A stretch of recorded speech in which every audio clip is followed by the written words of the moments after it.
All right, I think let's call this meeting to order. I hope more people are coming. Would you do the roll call, Daisy? The internet is not. Well, if you look on the, here's what I did when I had to do that once. Emergency, just look at the minutes and everyone's names are listed there. So,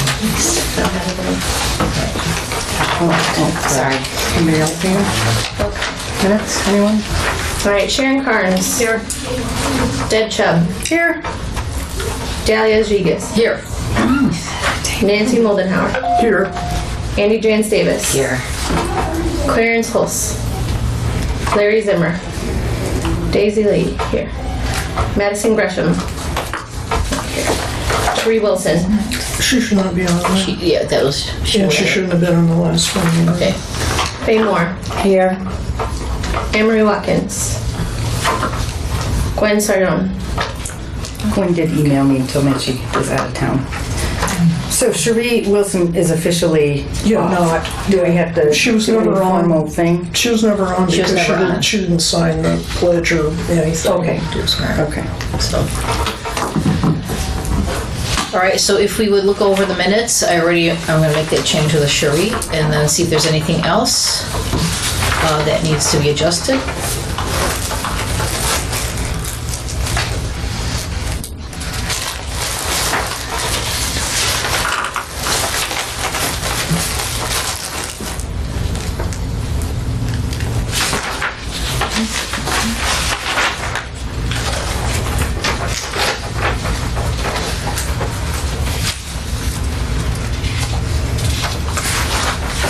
Move to approve.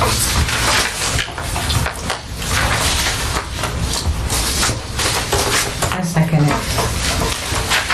Oh, What? She I wasn't said I here. seconded, then I said, was I here? I seconded with. I think you were late, actually. Didn't you come late? I think we might want to put a notation on that. I'm at so many committees and meetings, I don't know. I'm sure you don't. Okay. Followed up asking her she was. Okay. Oh, yeah, because it says absent, yeah. Who was late? I think So on the minutes- Clarence was late, but I don't think Faye was late. I don't think you No, came last time. well, she's listed as absent. Yeah. So, but Yeah, she was absent because she I never fol- came. No, I followed Okay. up asking her how she was doing. So, Okay, so now I can't second something that I no, wasn't you can't. at. I second it with the amendment that Sheree Wilson's name be removed. All right, all in favor of accepting the minutes? I, Aye. Do we have a quorum, by the way? 1, 2, 3. Just, okay. All right, great, thank you. All right. can I ask just as housekeeping how we're doing with Emery? I just No. talked to her. Yeah, We replaced it. she's unable to Oh, do she it. won't be able to, darn. Yeah. Okay, Yeah. so, all right, so we'll have to find another student. Yeah. I've got some of You're on the, oh, great. All right, I guess we'll move along to the greenhouse gas inventory, so, Vijay? Yeah. So, does everyone have the handout? Okay. So this is just a preliminary report. So this week I completed my inventory and the calculation of results and everything. So these are my findings. The only concern that I have is solid waste. So you can see that's highlighted. And you can see that it is more than the commercial energy. So the amount of carbon dioxide which is emitted as a result of the solid waste in the city, that is more than the commercial energy, which is a very big concern for me because for a city this size, it shouldn't be that big. So I would like to know what people think and like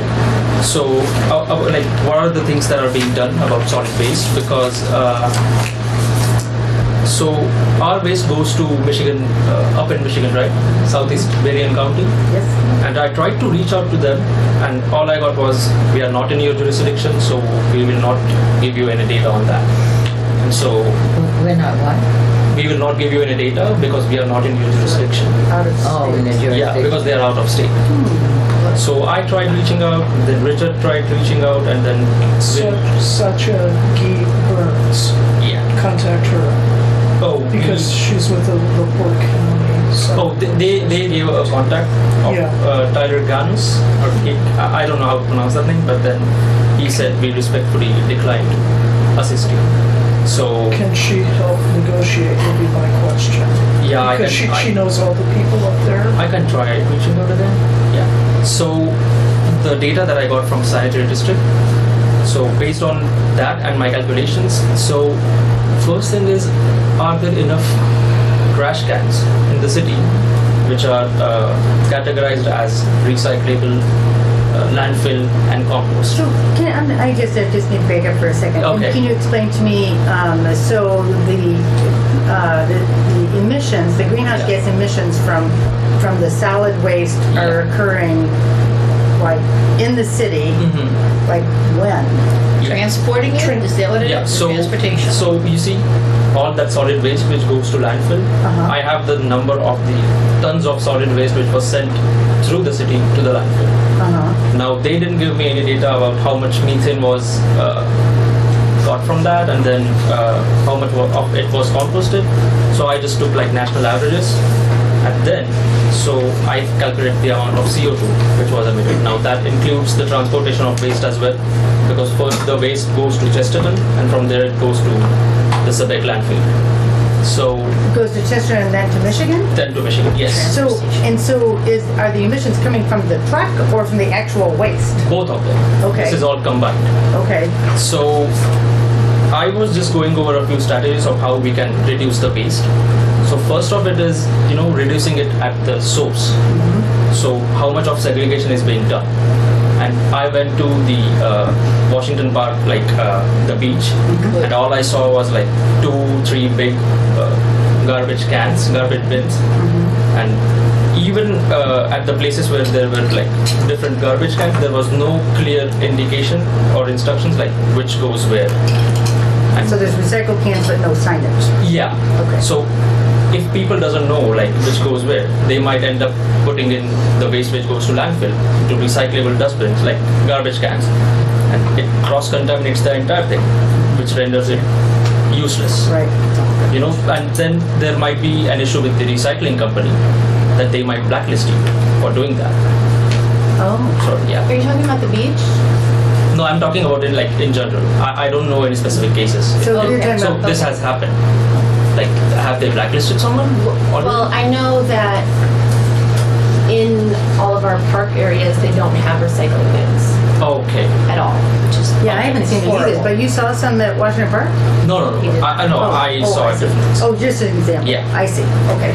So, Yeah, I didn't think so either. so I was a part of a waste audit which was carried out at IU. I mean, I just helped them doing the things. So, this was the main thing that we did, was having separate garbage cans and then having clear indications on them, like which goes where. And we essentially reduced the waste by almost about 22%. 22? Yes. Oh. And that's a big number. So that can be done. And then who was the recycling company? Who was on? Yeah. So I heard that you have a program at schools. Can we scale it up for the entire city or something? But let me tell you the problem with the recycling though. Because in Michigan City, the garbage is picked up by the sanitary district, but the recycling is picked up by the county. And they have very stringent rules on what they will pick up. They will only pick up the toters that they hand out. And they don't, there's no one to pick up. Like if we had recycling all over the downtown area, there's nobody assigned to pick up all the recycling. That's the way I understand it. The county wouldn't do it? No, if it's in a truck and it picks up the toter, that's what they can do. And even in the alleys, you have to bring the garbage to the street because they don't fit in the alleys. Their trucks' arms are too big, whatever. So it had to be the closed yeah, so lid. it's because we have the county managing it. Unless we can work with the county, the solid waste district, and they're going to say they don't have the money. But that's a problem I think that I have heard because I have pursued this in the past as well. So the solid waste district probably contracts with somebody. Yes. private. So do you know who that is? No, I don't know who they, but they pick up the garbage though. Same company? Well, no, the solid waste district picks up the recycling. But they're contracting with someone to pick it up. All of Northwest Indiana uses the same Lake Porter and LaPorte County. They all all use the use same the same. recycling. Yeah. The Republic? I'd to double check. I just know it's the same. There are three. There's Republic, there's Waste Management, and there's Michiana. And Michiana is good because it takes mixed, so it'll take entire Wow. garbage You have to cans sort it? and they'll sort it themselves. But it has to be in the toter, the thing where it has the arm, right? The thing that with the mechanical I arm, don't they know. pick it up. I think Or a they have dumpster. curbside too. Okay. So we need to look into I that. think this is something we can pursue with reports on Yeah. waste district to see what can be looked at. Do you want to Because, work on yeah, I'll that? work on that Okay. because this number is appalling. Pass that one to Larry too. If you That's can. what I'm, Oh, that's yeah, what I'm here's getting the involved. minutes, too. I'm really sorry. Part of the problem with Did you already recycling get too minutes? is people even that know how to recycle don't do it right. And then the contamination, like you said, and Yeah, there's a lot of education too. and what their mantra is when in doubt, throw it out, so you don't contaminate the whole load. Right. So Right. I'm digging through garbage all the time, everywhere. So do you think that sounds really bad that they drive everything to Chesterton and then up to, Michigan like that also sounds, that's the transfer station is in Chesterton, Yeah, right? so, I mean, there's nothing much that we can do about it. Oh, so they have to go there and sort it. Yeah. You gotta What do they transfer do? to bigger Transfer- trucks. Oh, to a bigger truck. I get it. And another thing is, like, to do that, we need to have an education and awareness drive. Because what we found out at IU was even though we had like different garbage cans and instruction on it, students never followed that. The reason is people don't read it. So one of our supervisors said something like this, that it has to be a muscle memory. Like Right. you just once you have it in your hand, you should know where it goes. And to achieve that, I guess a lot of education and outreach and awareness has to be done. Well, it's difficult because it, Yeah. it changes over time. Exactly. So you learn it, then you got to learn a different system. If we have a consistent garbage can that has the 3 slots or Yeah. whatever, And even visual images help a lot. Yes. If you can do the pictures so that people actually don't have to read, Right. interpret, Exactly. look at what they have in their hand, and then figure out if you can just look and dispose of. I know even when I was traveling in Europe, I could do it not even being able to read the labels in the language that was there because the pictures of the icons were there, so I could match it up very quickly. So I think that needs to be a part of it also. Last thing I would say is the takeout containers that we have of styrofoam. We can, I mean, if there is a way of encouraging the shopkeepers to use the ones made up of compostable material, then And that would be great instead of the styrofoam like Yeah. leftovers or to-go things. But if they're contaminated with food on them, yes, you can't use that either. right? So it's a mess, there's- but then we have to, we have to start somewhere. Right. So maybe cups. Start, getting rid of Yeah. styrofoam cups. I mean, because those generally are not disgusting enough Right. that they can't go in, But into paper. At least the paper to go to containers will decompose in the landfill. Yeah. Go away. Eventually. Oh, right. That's true. Right. So, so if you can't recycle it because it's got food on it, it'll still. Well, and styrofoam's not recyclable. No. So, but that is good. So as to where, who might take on that project, I know Daisy, you already do a lot of it. I'm on it already. Oh, okay, good, because you are the engagement, education, community outreach. So, great. Okay, good. So, all right, so you're on the case. Excellent. And there is a grant available through Coca-Cola that provides money to purchase recycling bins for cities. Okay. So I'll send that out to all You think of it's big enough, or I think it's 5,000. that's probably? I don't know how many that will buy, but I mean, I would, maybe 50. I mean, to start. because I would say probably Yeah, I mean, $100. I would suggest that a pilot project should start from City Hall.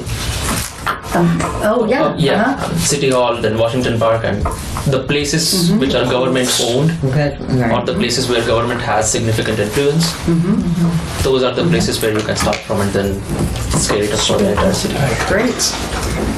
I have a question about commercial versus industrial. Yeah, So commercial would be stores and things like yeah, that? stores, then, yeah, That's pretty high. And what kind of No. emissions? Oh, that's not high? no. Oh, okay. It's less than even your like it's less than solid waste, so that's not high.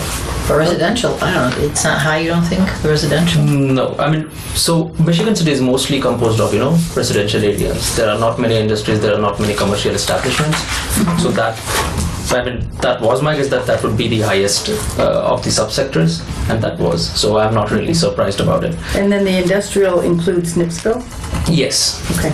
So about residential, like, are there any audit programs provided by NIPSCO where they carry out audits and, Well, it used to be energy efficiency Okay. audits. I don't know about It was emissions. Energies Indiana until the state killed that program. And I thought the NIPSCO had stopped, and then I looked on their site, and all of a sudden it's back on there. Okay. So they must be doing energy audits again for residential. They are. Okay. Yeah. So that's, I guess, in your bailiwick as well. Okay. Is that okay with that? I know Larry's going to talk about LEED. Yeah. So I also wanted to talk about Energy Star. So because I spoke with Richard and he said we are not using that portfolio manager right now. So that helps you keep track of your energy bills, your natural gas bills, then your waste management, and that helps you in terms of efficiently managing all that. Oh, so I thought I knew what Energy Star is, but I don't Yeah. think I do. Can you explain that a little more? Is it a software program? Yeah, it's a free software provided by EPA. Okay. So you don't have to invest anything in that. And secondly, any city employee, like they have videos on YouTube. They have an entire series which can be completed within like 4.5 hours. And with enough training, like just going over them, a city employee can be trained to do that work. So you don't have to hire anyone to do that. And so what are they getting trained to do? Just manage your electricity use, then how the waste is being managed, how the natural gas is being used, and then you can set targets and then set some strategies to achieve them. I mean, that's a easy way to manage all the things. Great. And that would be an essential step if somebody wants to pursue LEED, because LEED does not guarantee energy efficiency. Because if you want to get LEED certified, the lowest point is 40 points. And 40 points does not necessarily guarantee you energy efficiency. It can be sustainability, it can be indoor environment, it can be innovation in designing. So that does not necessarily mean that you are energy efficient. So starting to use Energy Star can be a good step in the direction of getting to. Okay, so I have a question too. Sorry. Just a second. Go ahead. If the employees get trained in this Energy Star, is it for use that they're going to go out to the community and talk to people, or like explain? I don't know. Just for conducting their work as an employee so For the city. Yes. management. Okay, So got it. is the city hall the only building that the city owns? Or are there like many buildings? Yeah, maintenance and. Okay. Police department, Yeah. central services. Okay, so what you can do is you can have many properties on your portfolio, and then the city employee will input the data regarding electricity bills, natural gas bills, like amount of natural gas being used, dollars spent on that. Same goes with water and everything, how the waste is being managed, and then you can, you get greenhouse gas emissions on that as well. So you can then set your targets of like how much do we want to reduce that, and then implement strategies on that. So there is not much to be invested in that, but the output is so much that it can be pursued. Is that something that you could pursue, Sharon, as our I city? can ask about it, but I don't. You cannot have like legislation that requires it. That would be up to the executive, to the department heads. So, I'd have to think about it, possibly a resolution.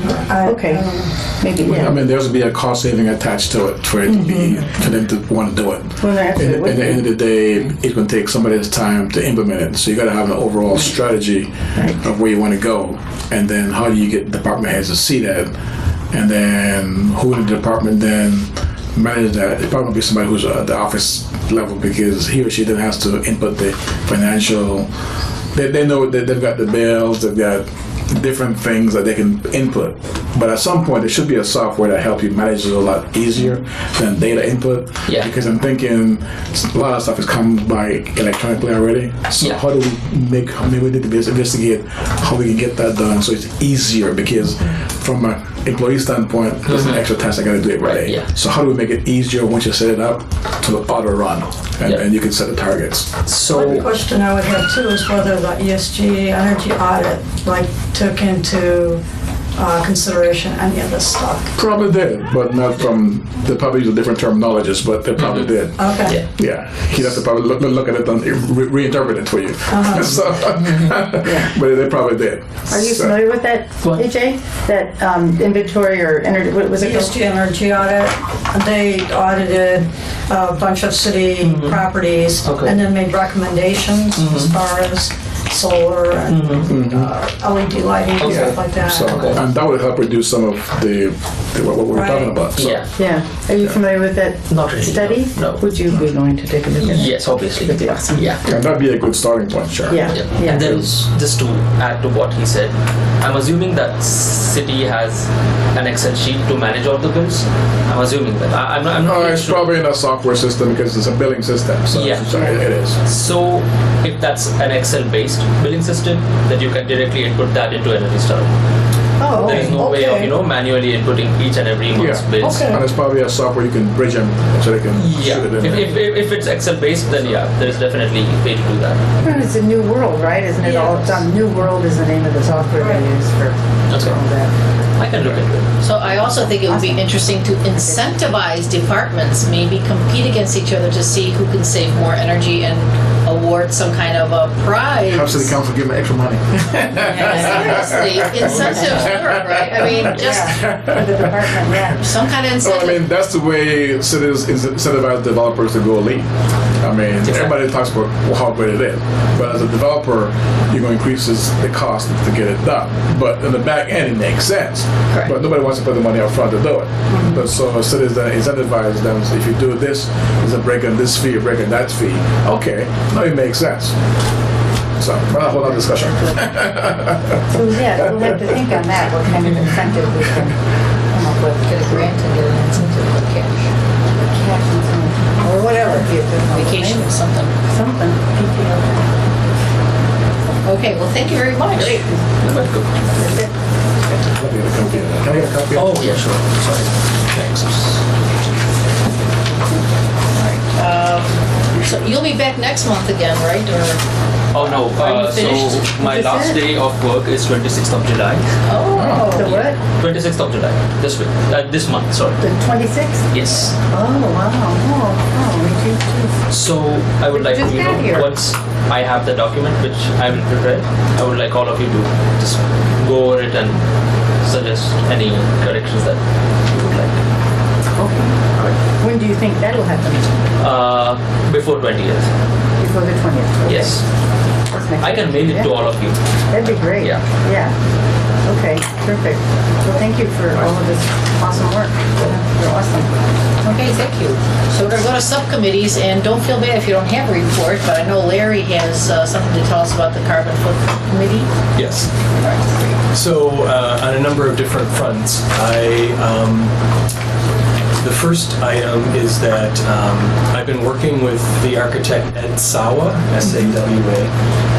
He was the gentleman that was here at the first meeting, and he works for Fanning and Howie. He is associated with the Northwest Indiana chapter of the U.S. Green Building Council. And the LEED is one of their big programs. And LEED stands for Leadership in Energy and Environmental Design. And they would like to do a presentation to the city, as many people as we can get to come as possible.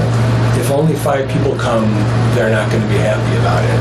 They want to get a full house of city employees. It could be open to the general public, I suppose. Certainly our committee, and anybody else. Anybody who's like decision maker in the city should be there.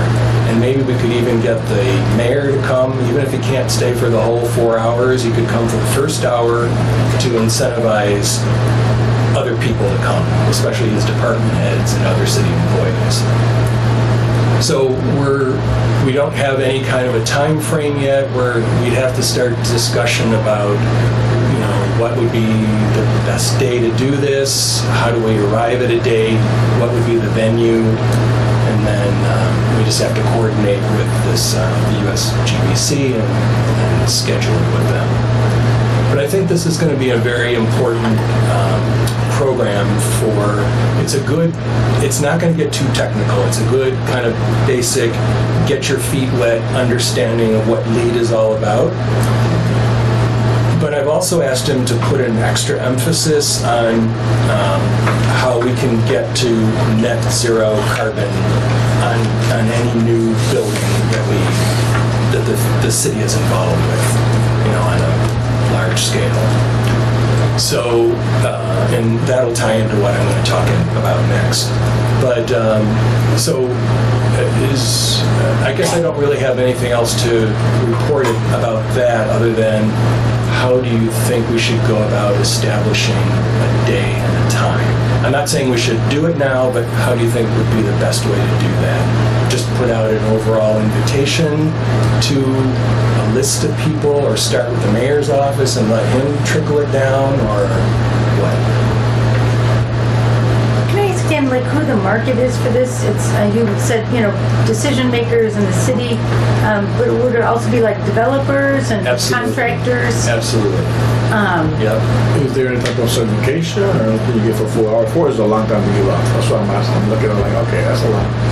I don't believe that's what I'm asking. If 4 hours, you're going to get any kind of a certification. No, I mean, sometimes you can get CEUs for 4 hours. Yeah, that might for be. an architect or sure. Because 4 is a long time to give. Say, okay, I'm gonna sit up 4 and listen to this. I'm gonna fall asleep right away. So you know that. So 1 hour is long enough for me to sit there and listen to building stuff. After 4 hours to an hour and a half, I'm done. So, but if there's someone who needs CEUs, then it makes sense. That'll keep you awake. Well, yeah. I need to get my certification. So. All right. I wonder, do they have any connection with the foundation, the Construction Trades Foundation? I just know it's in that building next to NERC. I don't believe so. That would be a good group to connect with. To market through. Yeah. What is it called? It's the Construction Trades something, but that's where all the contractors foundation, where they have their meetings, they own a building, they do training there for all the contractors, the trades, and all that. Okay. So that'd be a good group who that's what they do. And isn't there a LaPorte County builders? Porter County. Porter County, I believe. Yeah. I mean, there's the Building Trades Union in LaPorte. It's the wasn't in the Contractors Foundation, I think it is. Yeah, that's the one in Porter, the foundation. Contractors Trade, Construction Trades, something foundation. Yeah. Okay. But then in LaPorte, there's a building. Builders group. I can't pull up anything at this meeting because I have to take in. So.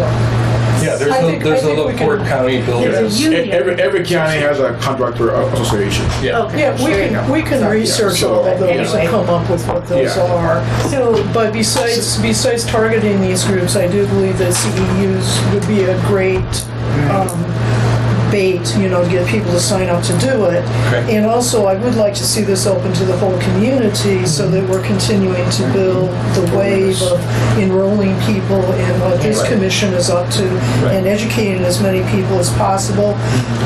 Larry, I did like your tactic of going with the mayor's office first, and then establishing a date that's going to work for, for the departments of the city, and then coordinating with what facilities the city has access to, and setting it at one of those.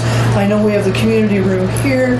We have the training facility at the firefighters that's right, building that's over there on Michigan Boulevard. You mean the emergency operations thing? Yeah, down here. I think that those are 2 excellent facilities because you have your setup already for your visuals and your and it's set up for a training type meeting. So that sounded really sound to me. Okay. would like to add one thing to that. So, do you know if the Michigan City Plaza is going to be LEED certified? I don't know that. I It's heard been someone say tabled. yes, but Because then that would be a great thing, because yeah, I thought I heard LEED is you a say yes. very nice way to brand build That's up your right. brand. Yes. So if it's gonna be, then that would be great. Which leads me to the next item on my report is, as everybody knows, that at Spring and Pine, there was this proposed apartment development, the Elston's Legacy. And so the first developer fell through, apparently. And so now the plan department here is looking for a new developer. And so I've written a letter to the mayor and to the plan department asking that they really take seriously this idea of making this a showcase development for our city. Not just LEED, but getting to net zero carbon emissions, meaning like the building will not require, it will require the use of fossil fuels, but those could possibly be offset by buying power from NIPSCO through renewable resources or by generating its own source of power through solar panels on the roof or whatever. But I feel like we're like, well, you know what? I think I'm just going to read my letter because I think I sent it to Dahlia, but I didn't send it to everybody, which kind of I know that I need to set up a distribution list so that when I email something, it goes to everybody. So do we have a list of everybody's emails? We don't do have that? it distributed yet. We Or should we? don't have it completely. First of all, all of our student members need to get an additional email because their school email It's not working. does not allow, random people to email them. And Okay. I've been very frustrated with that, but Doug's been trying to help out with that. And, right, so I have a list and I was going to share it, but we are hopefully going to add another commissioner today and then there'll be kind of a final list. But I think you should be able to, well, anyway, I have, if you look at who I email to, I don't think I do BCC, so I think you should be able to see everyone I send. Oh, all right. So I could send the. You know, could I request? Or I can send them to you. I can just send them. Could I request that be sent to us? Yeah. Okay. So basically, I was just saying that we need to use that project now. We have another opportunity to use that in addition to the plaza. We have another opportunity to do something that kind of sets the tone for where the city is going or should be going. Great. And that's what we're all about here, right? So, and as kind of support to that, and I sent this to the mayor as well, the American Institute of Architects has put forth a resolution. It's called the Resolution for Urgent and Sustained Climate Action.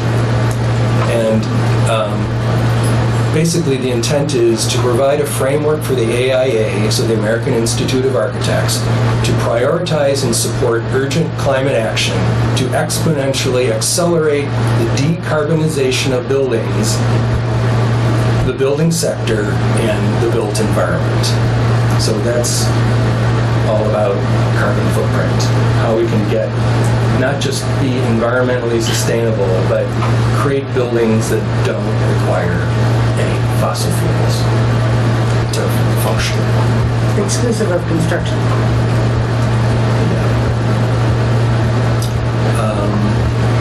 Do we have enough renewable energy to require that right now? I mean, if somebody wanted to go that route, do we have that available right now? I'm just trying to think of NIPSCO and run it back from home. So I think the way they propose it is that the building can generate its own power, or they can buy it from NIPSCO, but NIPSCO is offsetting that.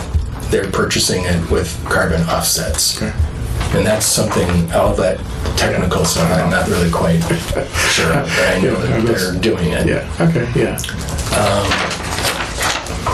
So in the now therefores, they say, be it resolved that commencing in 2019, continuing until zero net carbon practice is the accepted standard of its members, the AIA prioritize and support urgent climate action as a health, safety, and welfare issue to exponentially accelerate the decarbonization of buildings, the building sector, and the built environment.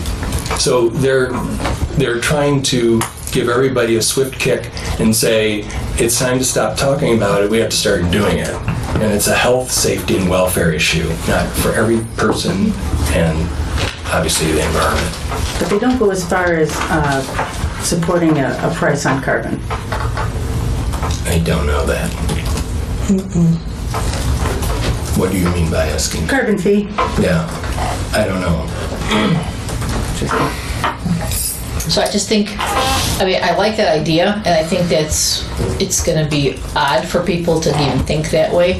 But I think a huge impact could be made in this city if, we had incentivized like insulating and conserving, like we have, buildings with holes in their walls and ceiling. Every and single home in America. And do you remember we used to have incentives back Yeah. in the 70s and 80s, to like, if you bought insulation and weather seal and stuff like that, you'd get like a tax refund for the amount you spent, and it's like a win-win. But, that kind of thing I think is like more like boots on the ground, and this is like, it sounds to me a little pie in the sky, but it's doable, and I know it's doable. Yeah, this is more addressing. There's a lead for homes, of course, but the AIA is addressing new construction from this point going forward. And maybe not every project is going to achieve, zero carbon, but the goal is to let's get there as fast as we can and work as hard as we can to get to it. Plaza building is really the one that's going to come up next if it happens. So yeah, right. I've been trying to say that we would like to have a voice on these decisions being made, and I heard radio silence back from them because like things like a refillable water station. Let's put that in. Let's plan for that now instead of the plans are all done. Oh, well, it's going to cost us too much to do that. And I didn't hear back from anybody, so they weren't really that interested at this time. So I guess I have to be a little more persistent. Yeah, I'm not clear on how far down the path they are on design. I know they've done a lot of outreach and, gotten a lot of input. Right. They said green roof, but I didn't hear LEED certification, which... It's been tabled at this time. So Sharon's got a... So we're at 30% design. Oh, okay. But now they're going back to the community to get more input. Okay, So good. this So now's our would probably chance. be- Yeah. Perfect. Good. Good time. No AstroTurf. Another thing would be, during my study, I found out that there are not even, so of the total vehicles in the city, not even 1% are electric vehicles. Or no? Not even 1% are electric vehicles. Electric what? Electric vehicles on the road. I'm sorry. Yeah. Sorry. So, a reason behind that is there are not very many charging stations around the city. How many are there? I saw one at Lighthouse Mall, and that's it. There's also ones, and there's also ones at by the old Lighthouse Museum, I believe. Okay. Yeah, Washington Park. So in sanitary district, I want to say, Maybe. I haven't. I know they had the compressed gas, and I'm thinking maybe they had, I'm not sure. So that's not part of your study. No, I mean Yeah. that's just one of my findings that I. But that's something good if anyone wants to take on that task of finding out, because I I mean, think that'd be if we want to interesting encourage know. people to move towards electric cars, then we must have the charging infrastructure in place. I know at the new hospital they have 3 slots at the new hospital. Yeah. I know that Tesla's SUV was back ordered forever. So I had a couple friends want them. So one person has one. Everyone wants to know how do you get on that list? So sometimes availability too. But let's go back to Larry though, like with this plan. So you plan to have this training, or we're going to try to organize a training? I wouldn't say it's training. It's like an overview, introduction, information. But does it have to be 4 hours? I guess I'm trying to. Well, that's the why way do they've people got it set up. They've got it set up as a 4-hour program or an 8-hour program. Yeah. So clearly we're not doing the 8-hour. So I'd like to just give them that opportunity. But yeah, And it's just fairly, like it's fairly kind of a hard interesting and sell. informative. It's not. I don't think you would find it boring at all. They've done this enough times and presented it to enough people. They make it interesting for lay people as well as people in the profession. It's actually more for lay people than it is for professionals.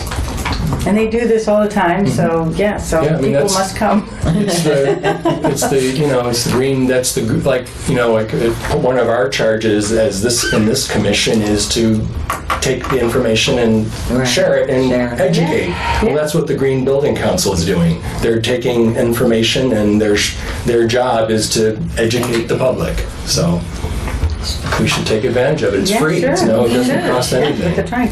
So did you want some input on dates, or we're just... Well, so I guess what I should do is just contact the mayor's office and just start with there and just see what would be some good dates. We were kind of thinking more towards September, more of a fall, like after Labor Day, because everybody seems to be more busy in the summer.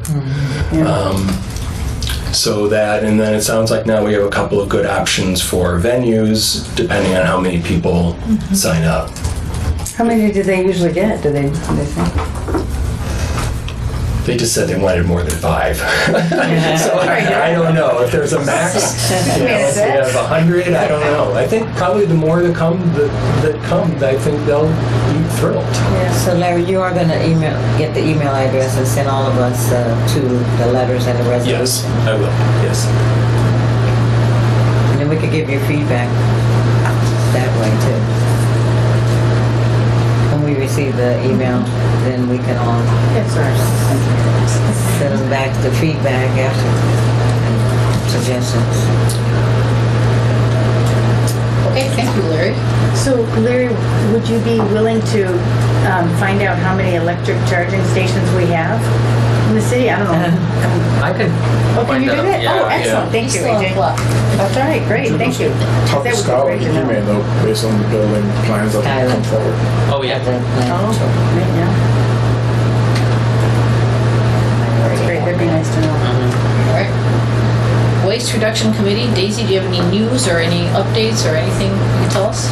This summer, I took the Master Recyclers class with the Solid Waste District, and so I learned a lot of new information there that can help us with these projects. I have 2 committee members, but we have not met yet. And then once school starts back up, I'd like to reach out to Dominique Edwards, who's with NERC. She's come into my classes before and done a mock city planning meeting, and so if she can do that again with my students about waste reduction and then where we can implement recycling and composting in the community. It's amazing what kids can come up with that you would never think of, so I think they can definitely help us with new ideas with this. Awesome. Yeah. Terrific. All right, Water Quality Committee, that's me. I've just gone to the Stormwater Advisory Group meeting a little while ago, and they're dealing with some flooding issues. Obviously, it's been a really very rainy summer so far, and there were some people. It was really nice. Some residents came to talk about flooding in their areas and their yards. As you probably imagine, sometimes their rights of way are encroached by sheds and things they put in their yard, and some of the drainage is blocked. So the sanitary is working on it, and I just wanted to urge people, if you do have a flooding problem, just to call the sanitary district. They will get on it. They will investigate and see what the cause is. They do want to hear. There's all kinds of cisterns that get disconnected and all kinds of problems that happen. So they do want to know that. So let's get that going. And also the Cheney Run Carwick Park project's going forward. It looks like it's going very well. So we're also looking forward to that to slow down the water so that we don't have so much sediment and washing out at Trail Creek.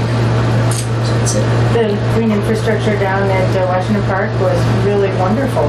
I just stumbled on it. It's really nice. It should be, if you didn't say something about it, like I would have missed it, so. I know, yeah, I just stumbled on it. It's really beautiful.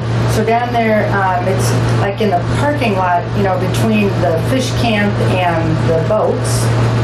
It's like one section of that. They've created a new parking lot, and in it is, they've got lots of great native plants, tall plants, deep roots, sucking up lots of water, and then some, rocky parts that are holding the water before, pushes into the sewer. And, so they've created this real big depression, and then some kind of little bridges over it, and then lots of great plants, and then some parts of it are kind of pervious pavement, it looks like, although they apparently they need to vacuum those. One of the things I find out about green infrastructure is that it has to be maintained, and so that's a different kind of maintenance regimen than people are used to, like the pervious pavement. That has to be vacuumed so that the water can go down in there. And there's a lot of little rocks in there, I noticed. So, but anyway, beautiful. So the reason they did that, do you know why they did that? The Parks Department had to do some kind of they had to take the Port Authority took some land of the Park Department and then we're going to switch back, but in order to do that, they said you must put in green infrastructure in this parking lot. So Shannon Eason was the one that kind of made it happen. Oh, very good. And that was a redevelopment commission project. And you guys talked about the land spot there. Eventually, the plan is to reconfigure the entrance in the Washington Park. And this is all one of the phases. I kind of thought that was the original plan, and then when I was there recently, I'm like, wait a minute, this parking lot's done and the same old. It has to be done in it's in phases, yeah. I figured that. Yeah. So, do you know how much it costs by chance? I could find out, but I don't know. Interesting to know how much it was. Great. Yeah, who can people call if they have flooding problems? Sanitary district. I think You get that number. I can Google. I think that new parking lot is beautiful. They did an incredible job on that. That would be a dream if every big box store parking lot could be like that. Oh, Yeah. It was really wonderful. Great job. All right, Nancy, do you have anything to report on green transportation? I don't, but after hearing AJ's report, this committee will have to get into high gear, obviously, since we have less than 1% electric vehicles here, and looking to get more electric chargers. I know we had talked about a potential grant for vehicle replacement for the city. So it looks like it may be the time to look into that, and that could be the segue into Tim's report. Is it the VW money grant? Yes. Oh, okay. Yeah, that's kind of cute. Every time I look at it, like the part they're giving you is smaller and smaller. Initially it was, we'll replace, because I was looking at it for the school board, because they're doing school buses too. They will replace a bus. And it was like 50%. Now it's down to like 25%. Okay. So, yeah, so then they'll, I don't think we were, actually, the school board, no, transportation department of school is looking into propane, replacing with propane. Okay, so that might be an option for the city then also. Yeah, and AJ, are you still available to search for grants for that? Yes, yeah, sure. Okay. So, Tom McClellan in LaPorte, he's the city transportation person there. They switched all their city buses to propane, so you might want to chat with him as well. And he loves to do little presentations on it, regular size. And he does a good job. I've seen his presentations before. I also read an article from the Tribune, this was last week, about how how Ford has got a hybrid SUV now that's built for police departments. And apparently the police really love it. So I wanted to pass that on to Nancy for the Transportation Committee. Thank you. And maybe that could extend to, other city vehicles. I don't know. Those are souped up, obviously, but any SUV that's a hybrid could be a good way to go. Ford, yeah. So, right. So there's lots of options, and I hope people will, I guess at this point I'm a little leery about diving into getting grants, that the city will have to manage at this point, just because I don't know if there's capacity. So we have to think carefully about what kind of grants we're gonna go after. The smaller ones are easier, something we can manage on our own. And I certainly, if you would like, I will work with you and help on the Coca-Cola grant. That's a good one. It's just a thing, you buy it and, done. So those are good. So if anyone has any ideas of things you want to look for grants, the grant funders that are available are DNR, Coastal Program, that's coming up now. And there's a real big variety of what's in there. Mostly it's education and, restoration, which I doubt we would do that. But, there's education projects. You could do construction and everything with some of those big ones. But there's an education component. And so if there's an idea for some education program, it has to be in the Lake Michigan watersheds, which of course Old Michigan City is. So that's a possibility, and there's a real variety of funding levels, but there is some match required for that. It's fairly small. Linda, you're looking at me like maybe 20%, 25% match? I think it's 50-50. Oh, is it? Okay. It might be 30. I'd have to go back and look. Yeah, I can't remember either. But anyway, so so we'd have to find some other funding to, provide a match. There's a NIPSCO grant, about $5,000, that you can get for educational stuff on environmental stuff. You can use it for signage, that kind of stuff. So that's a good one. So signage, by that do you mean the signage for garbage bin? It could be like that, some educational signage. So for that, there is an online tool. It's called California Environment Signage something. I'm not really sure. So on that, they have a sign maker, and on the right hand side they have all these small images of takeout boxes and throwaway stuff and all that, and you can make your own sign depending on your needs. So you don't really have to invest any money, just make your own sign and print it out. Great. That's free of cost. So that one it's actually a water quality grant. So it would have to have something to do with water quality. So now that I think about it. So, but it does include, you can include educational signage in it. So, it might be something that we would put by green infrastructure, that would explain, the benefits of the green infrastructure program to water quality. So that's a good one. It's $5,000, and so if anyone's got any great ideas for that one or is interested in working on that, the Unity Foundation I think it's due pretty quick. No, actually, I think it's out now, but it's not due till November-ish. That one's a real, there's no match required. It's a variety of programming. You can get stuff, or you can get programs. It's real broad. That's $1,000, I think. I'm sorry? Well, there's that one. Oh, right, that's all right. You're right. That's the one. 3,000 limit for that one. That one's now. I was getting mixed up with the MCCEC. So the Enrichment Corporation, which is the blue chip money. That one is due. So right, Unity is due probably right about now. Maybe you missed it, and that's a limit of 3,000. But the enrichment grant is due in November, and that one is a real variety. It can be, organizations get over 100,000, sometimes. So it can be project, and it can include stuff and services, and not really payroll. Of course, they're not going to pay off a debt or something like that. But it's pretty broad. So if someone thinks of some great creative idea, educational is probably best. That's a good focus for that grant. So we could do something with that. And then there's also the EPA resiliency grants that are out now, that are basically for cities to address climate change impacts, so flooding, that sort of thing. So there's that. That's a big one, but that's something that would probably be, I would not recommend we try to bite that off now, just because it would require some city management, and I don't know that there's capacity for that. But anyway, just to kind of tell you what kind of things are out there, and you know, if you think of something you want to do, just say, is there money for that? And we will find money for it.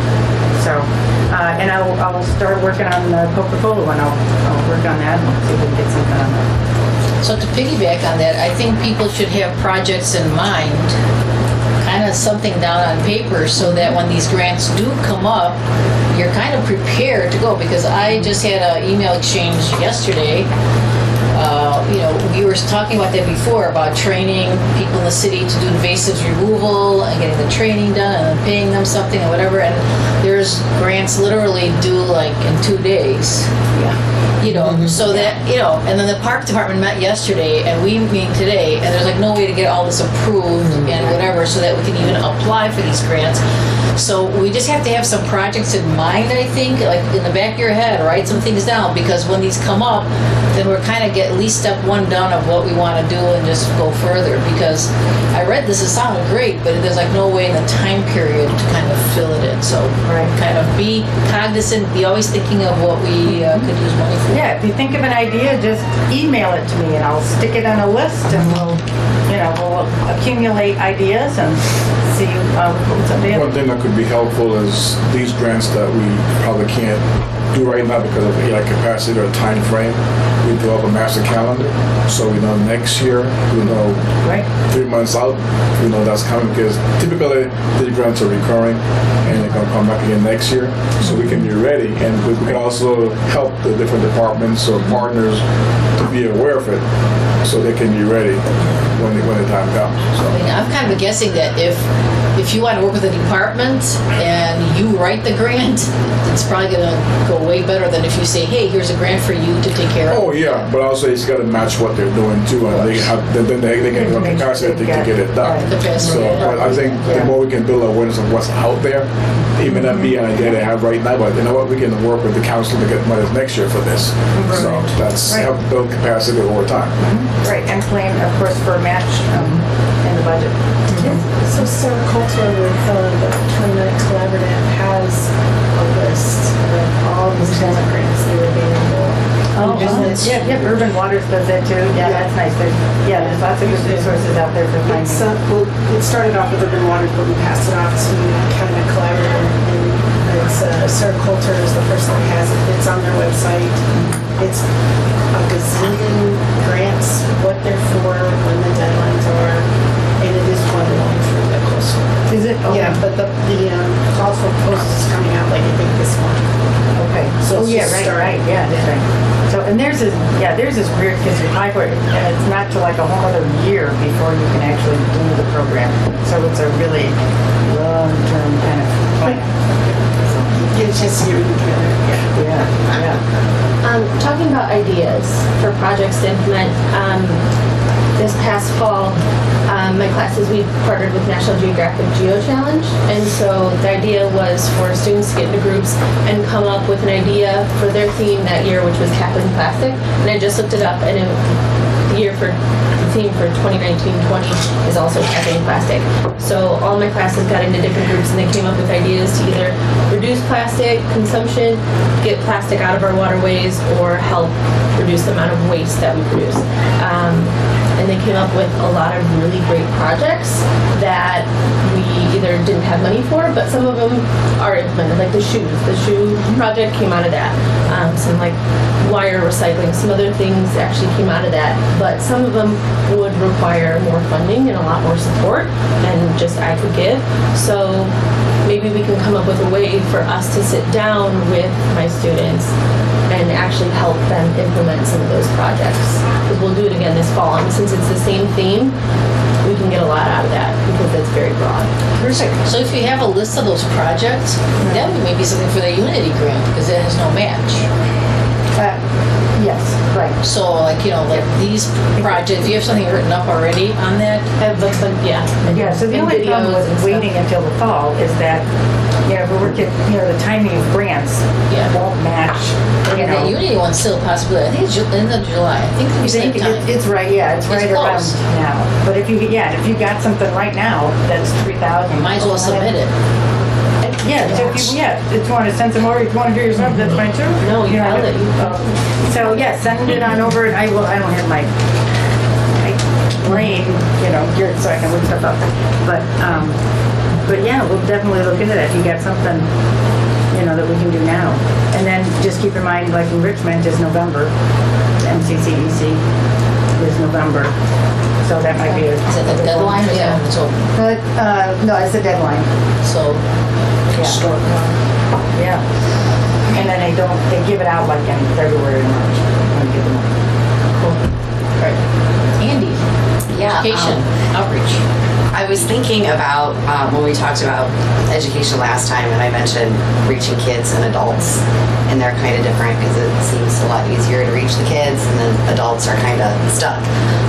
But I thought about where we see adults, and we see a lot of locals and non-locals at First Fridays.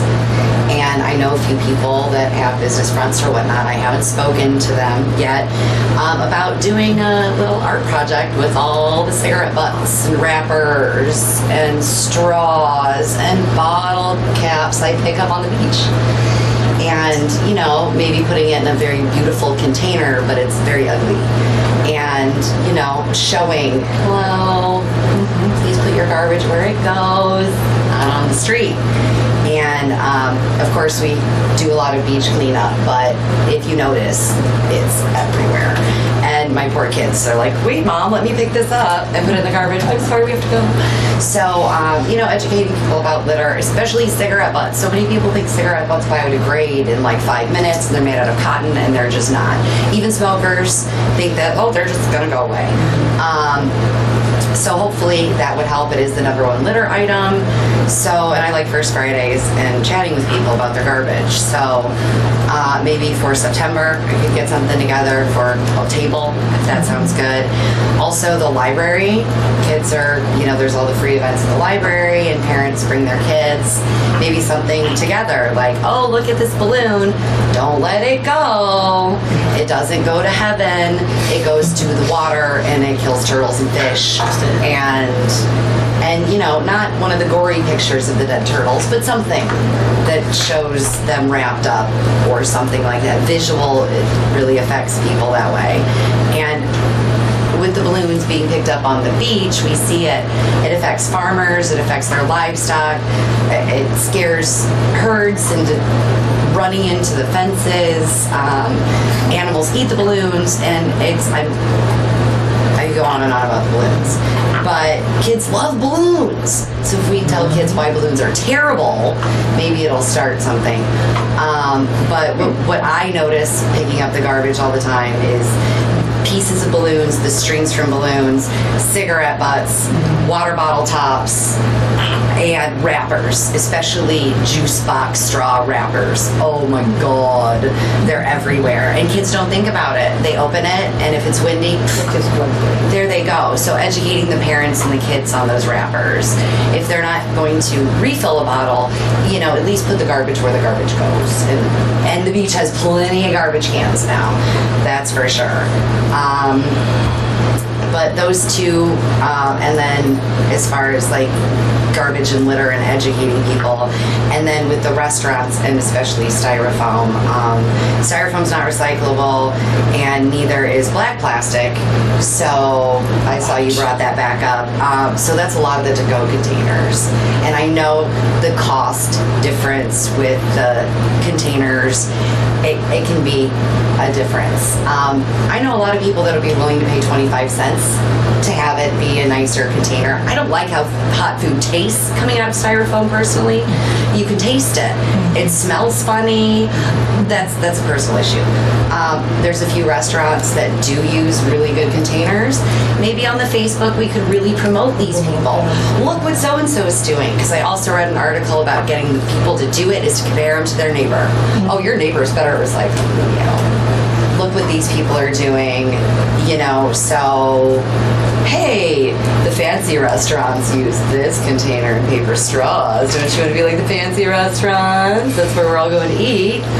And then there's a couple other places that I bring in my containers, and they're like, "What are you doing there?" And we start a conversation. Can you put this on my thing, please, instead? Sure. Why are you doing that? And it starts a conversation. I started a conversation with a food truck recently because I brought utensils. You brought utensils? You don't need a fork? No, see? Look at this chick with her own utensils telling other people in the food truck. So, where'd you get that? Give them the website. And now my 5-year-old has his utensils clipped to his belt. He thinks it's cool. He's like Superman, super environmental warrior.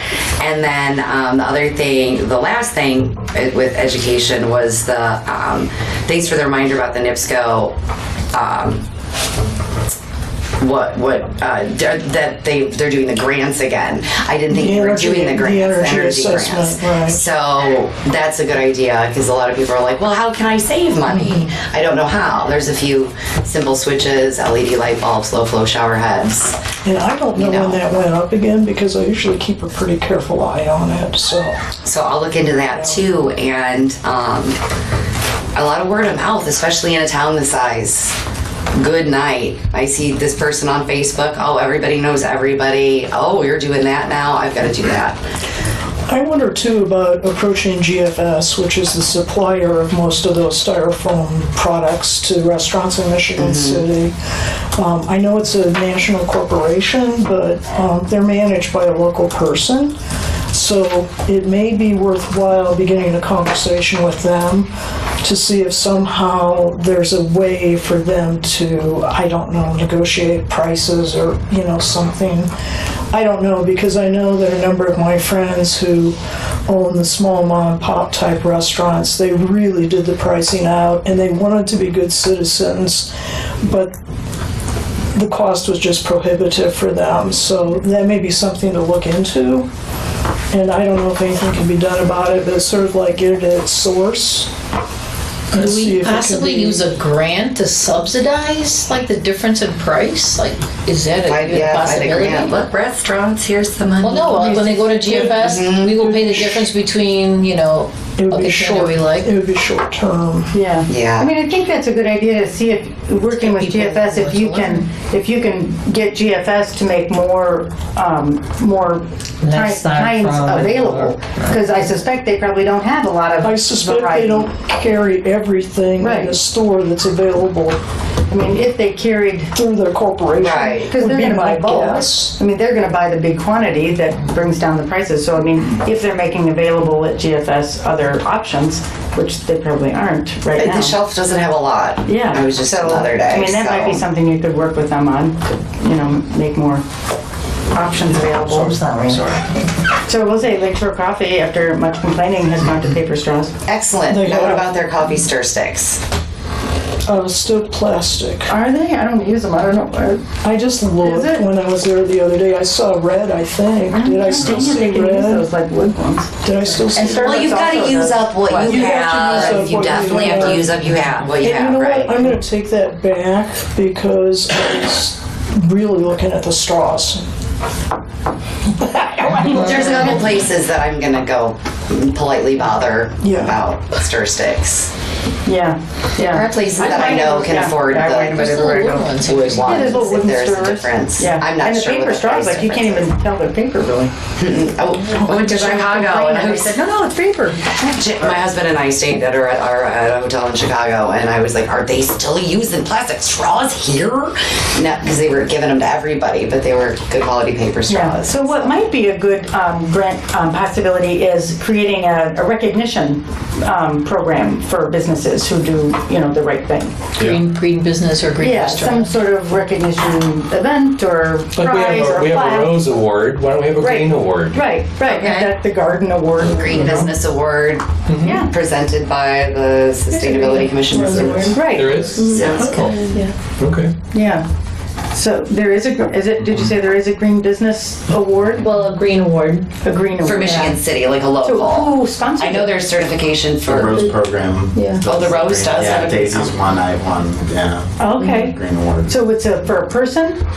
But it could be a Krieger. business. Yeah, for mine was Krieger. for a business, yeah. So it's yours for is a a business, yeah. So it's who is it? That's the tourism. CVB. Visitors? They Yeah. have a boat port around LaPorte County.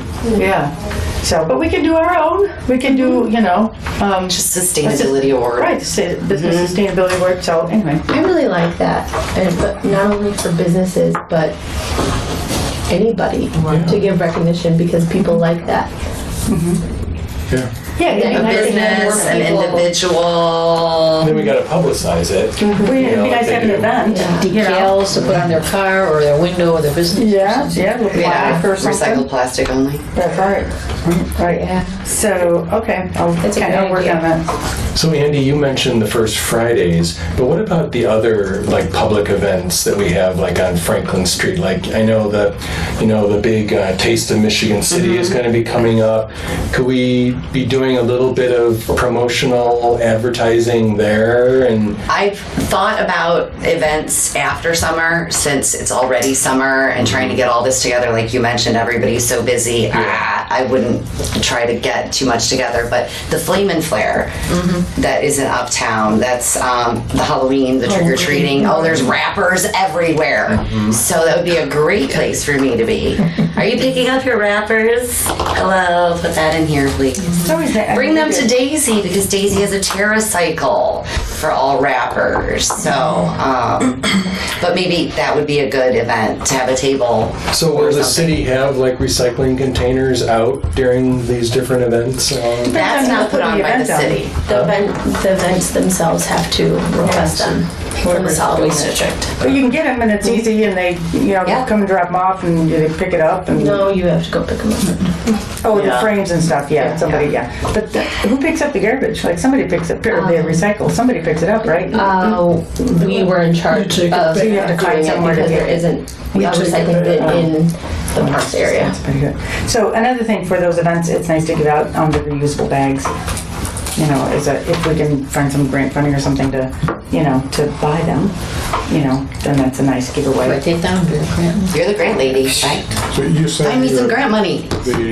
We're at zero right now. We can take treasurer report. Things have to be picked up by the event sponsor, event owner.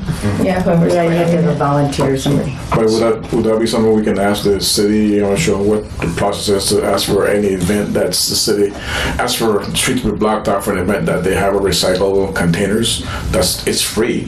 You just gotta be picked up by somebody. Or it could be part of the event committee. Yeah, I mean, or it Like could be Main part Street of the Association or Perfect. I mean, if it's a matter of us coordinating with the people who do events, but if it's free and it's been picked up, that's part of the event planning. You go pick it up before they close and you have it for the event. That's a great start. That's something we can start having there already. It could be something that you put in, the Board of Works, has to approve. Or whatever, even if the event committee asks them to make it part of the procedure make policy. it official. Yeah.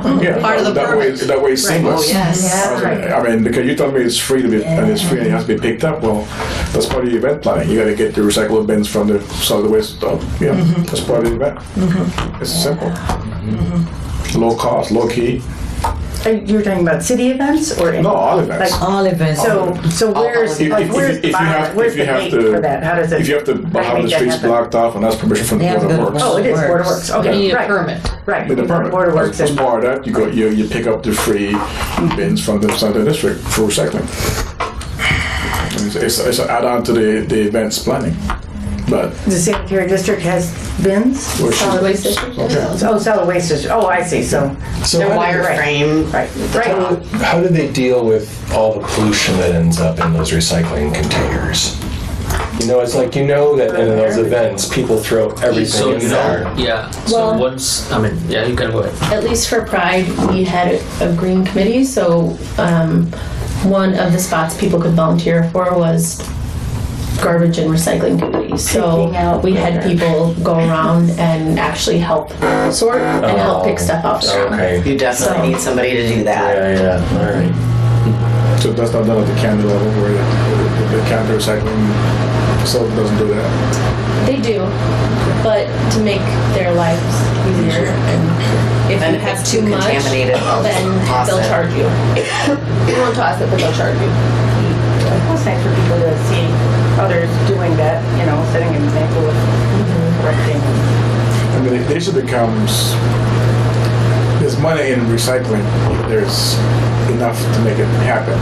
So that's where these things have to happen countywide, because then when there's enough stuff to recycle, some private company will start to begin doing it because there's money to be made.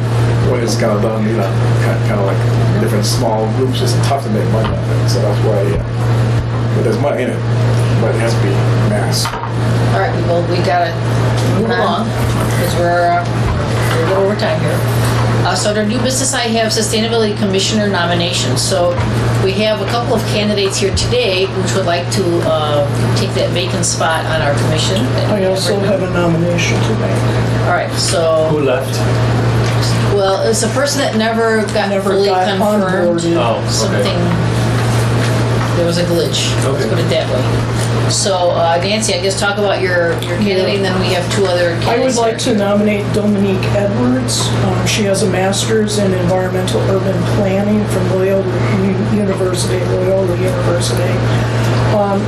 She had to get permission from NERPC in order to do this because she's their outreach and engagement coordinator. NERPC is the Northwest Indiana Regional Planning Commission. So they're the ones that put out the 2020 plan for Northwest Indiana, which does have a very extensive green section in it. She resides in Michigan City and has been back here in Michigan City for several years now after she completed her master's degree program. She's extremely interested in serving with you. And I was glad to hear, Daisy, that she had, agreed to coordinate with you, hopefully on some of those projects. She didn't agree to that yet. Oh, she didn't? No, I do believe she will. Okay, so I was glad to hear that a connection was being made for that also. She comes to us highly qualified, extremely motivated, and since she's been in her job now for a year at NERPC, she has it under control enough that she can start giving back to the Michigan City community. And I received confirmation from her via text. Thank you. Well, Aaron, you want to just say a few words about yourself and kind of why you want to be in this commission? I'm Aaron O'Reilly. For those of you who don't know me, I own Fiddlehead Restaurant here in town in Michigan City. My whole business model from the start was to be as sustainable as possible. I get all my needs from sustainably raised cattle, sustainably raised livestock in general, as well as obviously paper straws, compostable to-go materials. My to-go silverware is also compostable plastic made of bamboo. And when I was in Valpo, I took a master composting class as well as a master recycling class. I was involved with the composting there. I was the general manager of Hicks Tavern in the first restaurant in Valpo to be included in composting and actually truck all the composting every other day to the composting site. And got 3 other restaurants at the time to join them and do the same as well.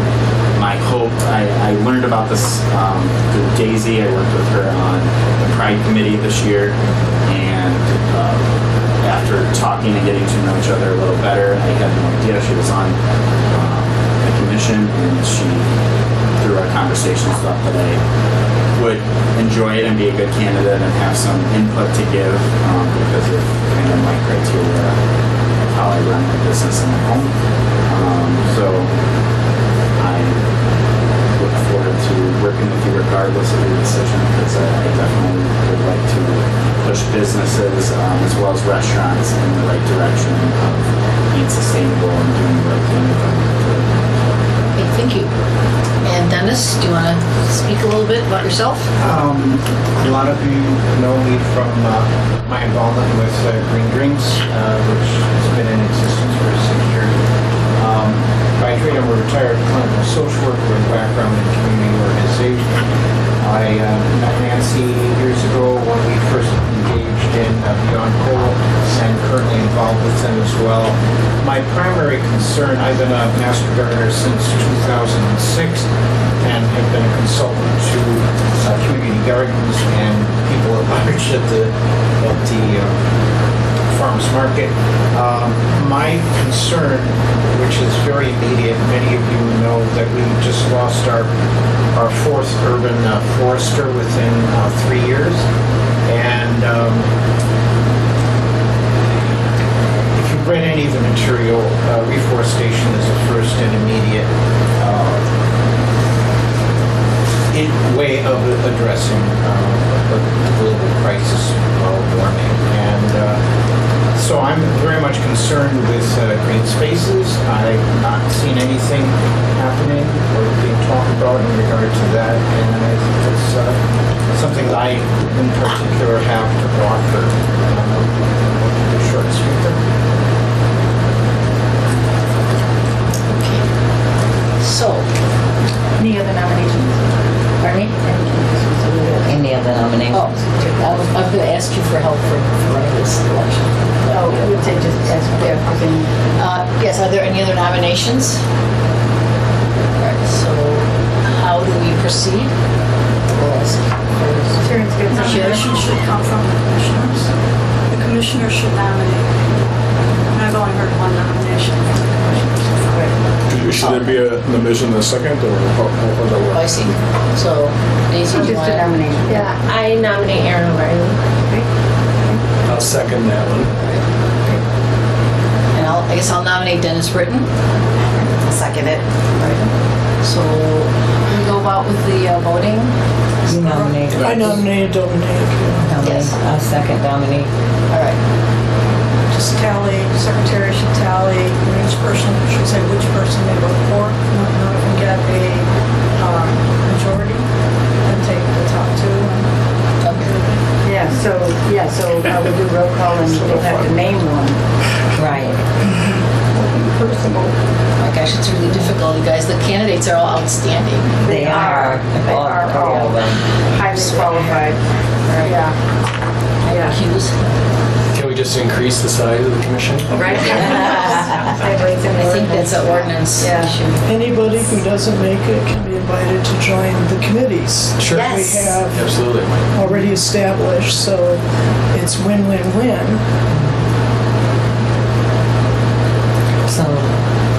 So she's not doing the roll call. Is everybody here too? We're just missing the 3 kids. They don't vote. Can't vote anyways. Or they're not. So yeah, there should be president. Yeah, yeah. Deb Chubb. This is hard. This is really hard. I think I will vote for Dominique. Dahlia. I'm going to vote for Aaron. Nancy. Dominic. Andy. Can you come back to me? What'd you say? Can you come back to me? No. Back around. Think for a second longer. That's the hard part. Then I'm gonna need a few seconds. You're gonna have to wait on me here. Dennis. Daisy. Aaron. Faye. Dominique.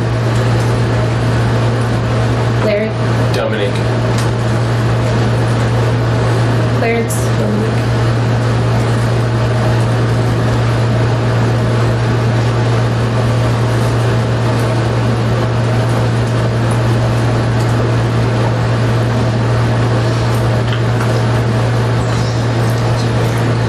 It's really good.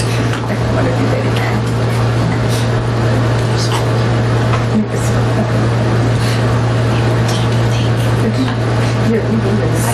In general. So Did she vote? Oh yeah, no, in general, not me. It's just. Dominique has the majority votes. All right. Okay, so Nancy, you'll ratify her name? And thank you for both of you for coming out. And Yes. please continue to be involved. It was the hardest voting I ever did, I think. Hands are sweaty. Yeah, you guys No, we're all great good. work. I would be glad to have everyone on here, so yeah. So yeah, It's easier you'll to get consider, the- we have, as you heard, we have carbon footprint committee, waste reduction committee, Water Quality Committee, Green Transportation Committee, Grants Committee, Education and Engagement Committee, and we're saying if they could make up She a could new make one. another committee because each person could be in charge of. Well, I There's was so just many different suggesting, like, topics. you know, yeah. for Aaron and Dennis, if there's any of those committees you'd love to serve on, we would love to have you. I actually, I think for outreach. Education. Oh, excellent. I think he lived next door to my parents too, so that'll be easy. Okay, sure. Excellent. So, but if there's a committee, Dennis, that you'd like to be on, There's no green space committee. that's, you know, that's Well, a the good green building, point. carbon, Yeah, that's probably with the carbon I think footprint that- committee. carbon footprint. Talk afterwards. You know. Okay. Yeah, yeah. What are you saying? Like Dennis was interested in canopy, green canopy. Green space, yeah. Green space, sorry, issues, and maybe that would fall into So your carbon committee. footprint. Carbon Yeah. footprints. Green space. Yes, trees, Yeah, great. so that's great. All right, awesome. Thank you. Thank you all candidates, really, again. That was really great. We have time for public comment. Yep, sure. So I just want to let everybody know that today, 6:30, and at the Walker Street Garden, that there's going to be a cooking demonstration using food from the garden here at Town Hall at 6:30. Where is that? Walker Street. You have to see it. It's really awesome. They're at 6:30. I also wanted to point out when we were talking about At Walker Street, that's Walker Street between Woodland, North Woodland, and Grace. Yeah. On the north There's a side of park there, Boulevard. and we have a garden, a community garden there. Okay. So there's going to be a demonstration there. It's across the street from Greater Powerhouse Church. Okay. The garden Okay. is, or in case you might have been down Woodland. It's, So it's it's- near that dead end. It's near So the dead Walker end. and Woodland, basically, where it's at. Right. Okay. And the other thing, we were talking about, beach cleanup and at the beach. I wanted to let everyone know that in Gary, that they're into their second year of pack it in, pack it out at the beach. As an idea to, reduce the amount of work for their employees and cut back on expenses. I had briefly chatted with somebody from the park department maybe 6 weeks ago, and I'm happy to follow up with them and at the end of the year maybe and see how that all went. We actually had an increase in garbage in our cans. They're very near the Gary spots, so we just carried them a little bit further and dumped them in our garbage. So you're residential? Oh, okay. Okay. Correct, too. So make sure your neighbors have trash cans, because Okay. otherwise it's student. I got you. Well, they're packing it over. Yeah. So, yeah, at least they're packing it somewhere. Yeah, they'll leave it in. Yeah. Yeah. Any other public? Yes, sir. Oh, hi, my name's David Warnicky Ellis. I just wanted to say it's been a pleasure to attend this meeting and see like all of this dynamic conversation about sustainability. I'm really super interested in it myself. This had kind of a observation and a comment, and then what I'm really actually here for to present to you guys. But the comment is, as far as that lead presentation, I attended one. They did it for the city of Hobart a little over a year ago for the municipality. It was fairly well attended, 20 to 30 people. They broke it into 2 4-hour sessions on sequential Fridays, and it was just really informative. Folks in the city, like building department and stuff, showed up and had great questions, learned a lot of good stuff. So it's a really cool program. Just a comment as far as the green restaurants, something to maybe consider is like a green restaurant cooperative, to put something together to leverage all the green restaurants who may want to purchase that stuff, take the middleman out, see if they can get a better price, and then distribute it around. And that may actually reinforce like doing some composting as well, because when you drop stuff off, then you can pick up the composting, organic, biological materials. So something to consider as an idea, listening to your conversation. The main thing I'm here for is I'm a volunteer with an initiative around the state of Indiana called Solarize Indiana. Not sure if some people may have heard it or been aware of it, but the long and short of it is that this statewide program is run by volunteers. It's been in existence for several years now, and the idea is that they basically basically go through a vetting process with solar installers around the state, find installers that are going to basically come up with guaranteed price structures. And the reason they're going to offer these is they have volunteers going to communities and offer information sessions for folks who are interested, for sure, in installing solar on their business, on their home, or whatever. And they go through an information session. If they're interested in it, they basically sign a letter and they provide like a year of electric bills, and that gets handed off to an installer.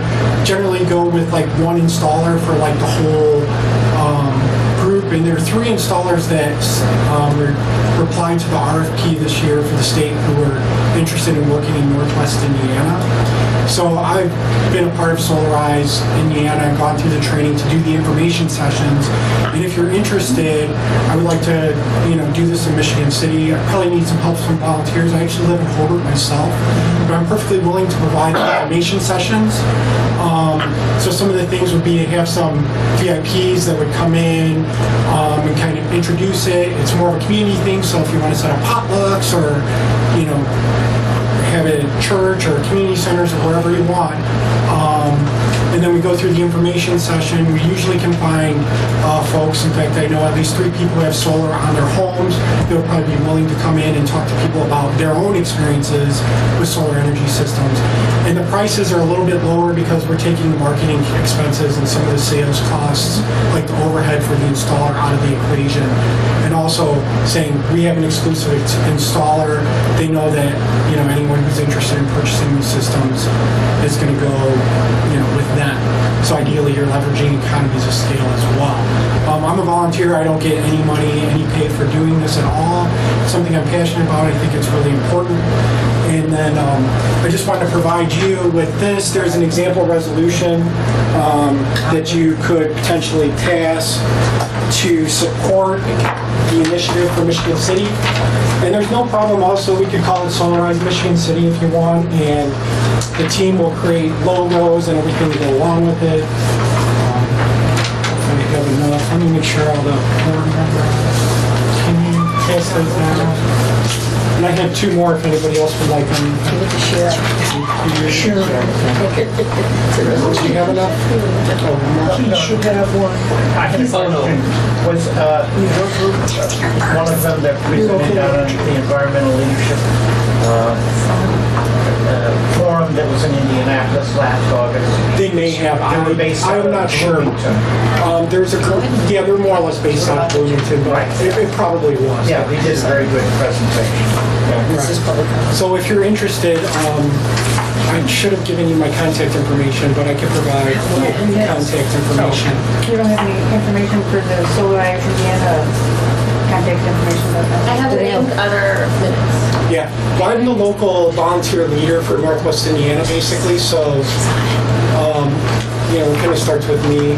Okay. And then if you guys want to spearhead it or however you want to do it, I don't have to take ownership. I'm just here because I'm really passionate about it. Okay. Tell me your name again. My name is David. Warnicki, WORONECKI hyphen Ellis, ELLIS. Okay, great. And phone number? It's 219-730-7913. Great. I hope you don't mind what was on television. How about email? Yeah, you just Do you have an email? I just asked you for phone number on television, sorry. Well, my phone's not ringing yet, I guess, so. Do you have an email? Maybe a good thing. Do you have an email? I do. Yeah, that's a good idea. Would you give it out? Sure. It's the last part of my last name, ELLIS, D like David, 012 @gmail.com. Great. And then you can customize the resolution. That's just basically a template for the resolution. There are a lot of resources available from Solarize. They've had this program going for several years now, statewide. And they finally hired basically a part-time staff person just very recently. Otherwise, it's just been completely volunteers for quite some time. They've been very successful in Goshen, in Columbus, in Bloomington, on increasing the amount of solar photovoltaic systems that have been installed. Ideally, once you plant the seed and people see it, then it grows from there, and it's fairly straightforward. And the idea of this is it's more or less a turnkey kind of effort where people don't have to do a lot of thinking and preparing proposals, and they don't have to have like a high level of understanding, wonder whether they're getting a good deal or not. Have you already, Nancy, had David at Green Drinks? I knew he did a solar.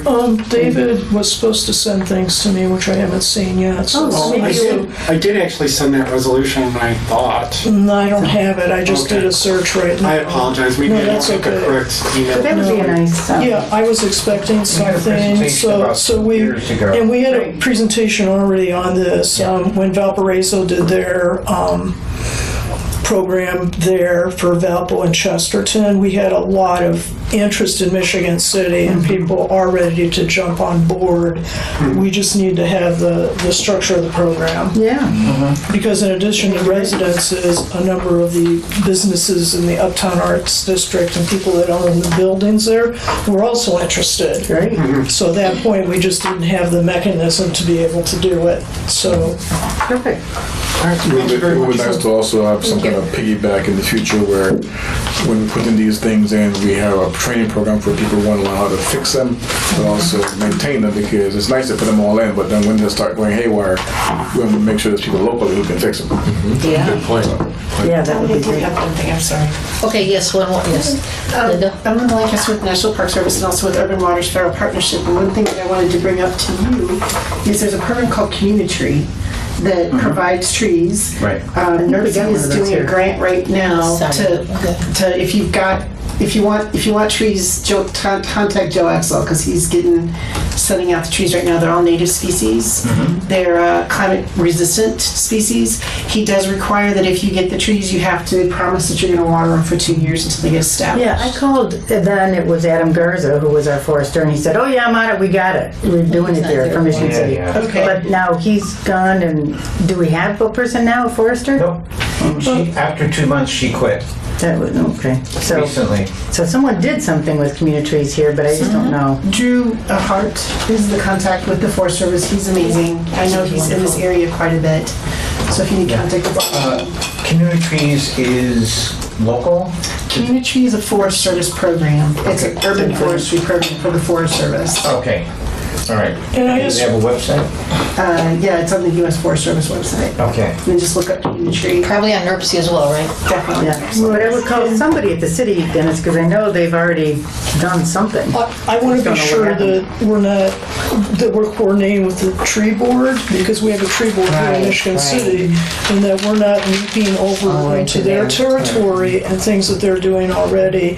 I want to be sensitive to that, because they've been at this business a whole lot longer than we have been here in Michigan City. Are you on the tree board, Dennis? It may be that Shannon Easton is working with them too, with Community Tree, with their wolf. Somebody is here. But I just want to be sure that, Yeah.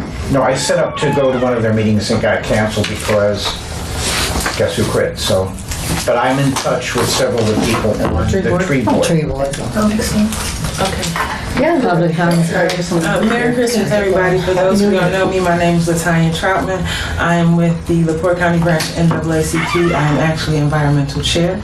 And so I just wanted to let you guys know that on August 1st for the NIPSCO utility hearing, we'll start back up on the 25th. So we're going to have, along with Indiana Beyond Coal, we're going to have a press conference at the I always mix these parks up. The park on the west side, is that Patriot Park? No. Pullman Park. Pullman Park. I always mix them up. Pullman Park, August 1st, which is a Thursday at 4 p.m.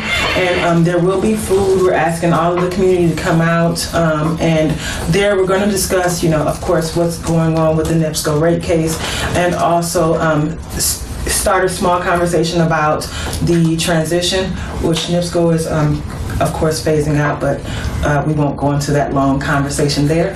But we would like to have the community's input in the entire process. I know some of the people here have been at some of our several meetings, and I do appreciate your support, but I'm hoping that you guys will come out to this August 1st meeting. Again, it's Thursday, August 1st at 4 p.m. at Pullman Park. And also, the NAACP, myself, and along with our state environmental chair, we are asking for a clean air ordinance. So that is something that we're looking into seeking, and that will help with the EPA law since they've kind of been laxed a little bit. We want to see that. I know about the study that your intern did and how the solid waste is kind of high for Michigan City, and so we feel that the clean air ordinance will help alleviate some of these issues. And so I'm hoping that you guys will, as a committee, consider standing with the NAACP in that call. And then finally, we are looking at doing a Black labor and just transition training late August or September. So if anybody's interested in being a part of that training, please let me know and I can see what we can get you on the board. So it's a Black training and just transition for like NIPSCO's phasing out and making sure that our community workers are ready and prepared, and those workers who are there have job training. And so to ensure what happens next with that transition. So we want to make sure that our community residents are aware of what's happening, that they have a stake in the matter, a say in the matter, and that we can move forward together. So that's pretty much it, and thank you guys. Can I ask you if you can forward a sample ordinance? Yes. That you're using? I can definitely do that. I will send it over to Ms. Moore, and she can send it out to everyone. Okay. Great. Okay, do we have any board comments? We're very long today. Everybody?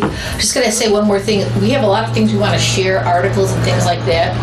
And I would just recommend, maybe you guys want to park it. I have a website that I have all kinds of environmental things on. I could make a page for the Sustainability Commission that we could just share articles and just look at things that we're doing. Because, I'm personally not a big fan of sharing on Facebook only.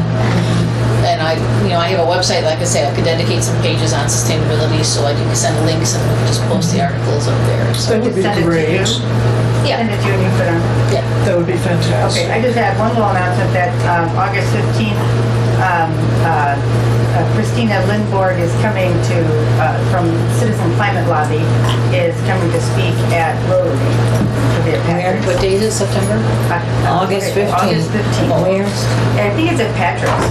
It's usually at Patrick's. Yeah, Patrick's, the restaurant. What time? I think it's 11:30. Who's coming? 11:45. Her name's Christina Lindborg. She's from Bloomington, but she'll be speaking on behalf of the Citizen Climate Lobby. Are they having, I haven't heard anything about it, are they having another environmental leadership? Oh, that one, sorry, different thing. What they do something about that? Nancy, did they have it? The Environmental Leadership Summit? Remember like we went to before? It's in Goshen or August, right? Oh, yeah, that's it. Yeah, it's going to be in Goshen, right. And links were already sent out for that. So, do you have them? Or? Yeah, I can send them out again. Okay. I sent them out That'd be before, I'll do great. it again. One last announcement, no green drinks this month. Traditionally, we've taken off the month of July so you can enjoy the outdoors and commune with nature. And then we'll be back on Thursday, August 15th. The topic will be yard gardening, and Aya Yezer will be here from Gary. She's been the one that's been through Hades and back regarding the city of Gary trying to stop her gardening efforts that she's been doing for several years.